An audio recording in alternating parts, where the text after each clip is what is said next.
Hello friends, स्वागत है आप सभी का मुरारी एकेडमी के यूट्यूब चैनल पर। और जैसा कि मैंने आप सभी लोगों से बोला था कि हम लैब असिस्टेंट्स के संपूर्ण सिलेबस की आपको तैयारी कराने वाले हैं। तो आज हम इस वीडियो में बात करेंगे राजस्थान के इतिहास के बारे में। ठीक है, मैंने पिछले वीडियो में आपको राजस्थान के इतिहास जो फर्स्ट पार्ट है उसका पूरा सिलेबस बता दिया है।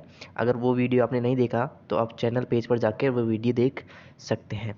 तो उसमें मैंने बात की थी राजस्थान के इतिहास के बारे में। ठीक है, जिसमें मैंने बात की थी राजस्थान के इतिहास किन चीज़ों से हमें प्राप्त होता है। आज उन चीज़ों के बारे में बात करेंगे। ठीक है, तो राजस्थान के इतिहास के जो प्रमुख स्रोत हैं वो किन किन चीज़ों से प्राप्त होते हैं, तो वो होते हैं दो। इसमें एक होता है अभिलेख और एक होता है साहित्य। ठीक है, इसको दो भागों में विभाजित किया गया है, एक तो अभिलेख और एक साहित्य।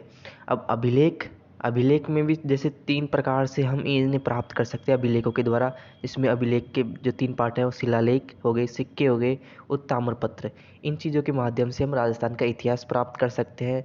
इन चीज़ों का पता लगाकर, जैसे हमारे महाराणा कुंभा, जो राणा बप्पा रावल, ठीक है, और महाराणा प्रताप, इन सब का इतिहास जिन चीज़ों में मिलता है, ठीक है, इनके सिक्कों के द्वारा इनका ऐसे पता चला कि वे ऐसे रहा करते थे। ठीक है, उन्होंने ऐसे ऐसे युद्ध लड़ा। तो इन चीज़ों का जो स्रोत है, ये चीज़ें कहाँ से मिलती है, उन चीज़ों को अभिलेख और साहित्य द्वारा हमें प्राप्त करते हैं। ठीक है, अब शिलालेख में कई आते हैं, जैसे संस्कृत शिलालेख हो गया, फारसी शिलालेख। अब संस्कृत शिलालेख में कौन कौन से शिलालेख हैं, तो उसमें फर्स्ट है गोसुंडी शिलालेख, सेकंड है मानमोरी शिलालेख, थर्ड है बिजोलिया शिलालेख, आमेर लेख, जगन्नाथ शिलालेख, चिरवा शिलालेख, शार्षणेश्वर शिलालेख प्रशस्ति, रणकपुर प्रशस्ति, कीर्ति स्तंभ प्रशस्ति और राज प्रशस्ति और रायसिंह प्रशस्ति। तो आज के वीडियो में हम अभिलेखों के बारे में बात करेंगे। ठीक है, और आज हम जो अभिलेख का फर्स्ट पार्ट है संस्कृत शिलालेख, उसका गोसुंडी शिलालेख भी बात करेंगे। ठीक है, तो जानते हैं अभिलेख क्या होते हैं।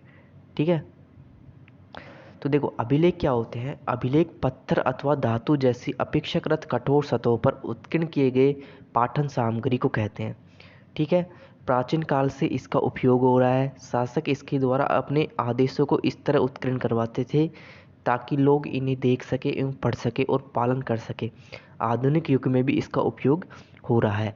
जो वहाँ के जो शासक थे वो इतिहास को पत्थर या धातु जैसी अपेक्षा कठोर सतहों पर क्या करा देते थे, उत्कीर्ण करवा देते थे, लिखवा देते थे। जैसा कि आप सभी लोगों ने देखा भी होगा, जब किसी चीज़ का आपके स्कूल में उद्घाटन होता है, स्कूल का उद्घाटन होता है, तो जो उद्घाटन करते हैं उस टाइम पे जो एक पत्थर पर जो नाम वाम मार देते थे, हमारे मुख्य अतिथियों के नाम लिखवा देते हैं।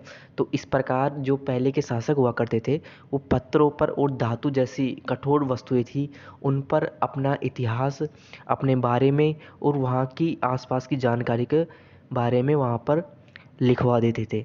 तो उसको कहते हैं हम अभिलेख। ठीक है, जिससे क्या है कि आने वाले समय में लोग देख सके कि भाई यहाँ पर ऐसा हुआ करता था।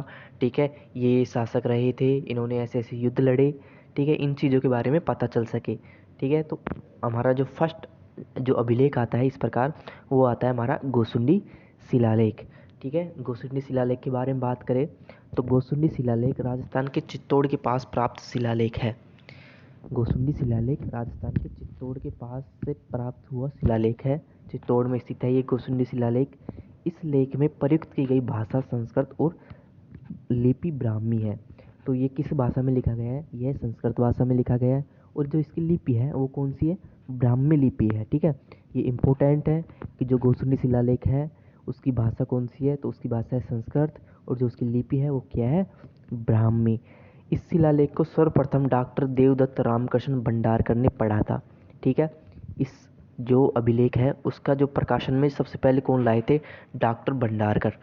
ठीक है, डॉक्टर देवदत्त रामकृष्ण भंडारकर ने पढ़ा था या इनको प्रकाशन में लाए थे। यह राजस्थान में वैष्णव या भागवत संप्रदाय से संबंधित सर्वाधिक प्राचीन अभिलेख है। ठीक है, यह राजस्थान में वैष्णव या भागवत संप्रदाय से संबंधित सर्वाधिक प्राचीन अभिलेख है। तो क्या है कि जो राजस्थान में दूसरी शताब्दी के ईस्वी पूर्व भागवत धर्म के प्रचलन की जानकारी भी जो प्रदान करने वाला ग्रंथ है वो यही ग्रंथ है गोसुंडी अभिलेख। ठीक है, कि राजस्थान में जो दूसरी शताब्दी थी उसमें इस धर्म का, वैष्णव धर्म का प्रचलन हुआ करता था, वो उसकी जानकारी इसी अभिलेख से हमें प्राप्त होती है। ठीक है, और नेक्स्ट है हमारा, इस अभिलेख में महाराणा रायमल की रानी सिंगार देवी द्वारा इस बावड़ी के निर्माण का वर्णन है। सिंगार देवी मारवाड़ के राजा जोध की पुत्री थी। ठीक है, इस अभिलेख में महाराणा रायमल की रानी सिंगार देवी द्वारा बावड़ी के निर्माण का वर्णन है। ठीक है, जो महाराणा रायमल थे उनकी रानी सिंगार देवी थी, उनके द्वारा बनाए गए बावड़ी का निर्माण की उनमें वर्णन किया गया है। और जो सिंगार देवी थी वो मारवाड़ के राजा जोध की पुत्री थी। किसकी? मारवाड़ राजा जोध की पुत्री थी।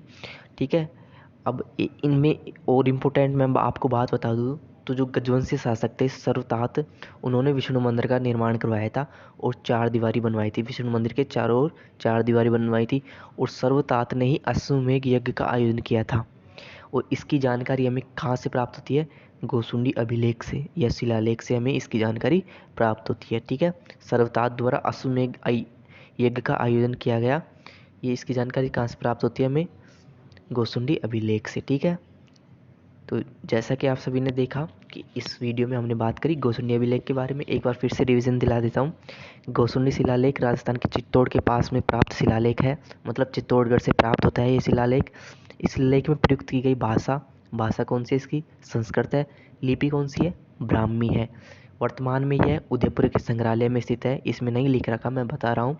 वर्तमान में यह कहाँ पर है? उदयपुर के संग्रहालय में स्थित है। ठीक है, इस शिलालेख को सर्वप्रथम डॉक्टर देवदत्त रामकृष्ण भंडारकर ने पढ़ा था। ठीक है, डॉक्टर भंडारकर ने इसको सबसे पहले प्रकाशन में लाए थे। यह राजस्थान में वैष्णव या भागवत संप्रदाय से संबंधित सर्वाधिक प्राचीन अभिलेख है। इस अभिलेख में क्या है कि राणा रायमल की रानी सिंगार देवी के द्वारा बावड़ी के निर्माण की जानकारी मिलती है कि भाई इन्होंने ऐसे ऐसे बावड़ी का निर्माण कराया। ठीक है, तो इन सभी चीज़ों की प्राप्ति हमें किससे मिलती है? गोसुंडी शिलालेख से। इस वीडियो में हमने गोसुंडी शिलालेख को पढ़ा। अगले वीडियो में हम अन्य अभिलेखों के बारे में बात करेंगे।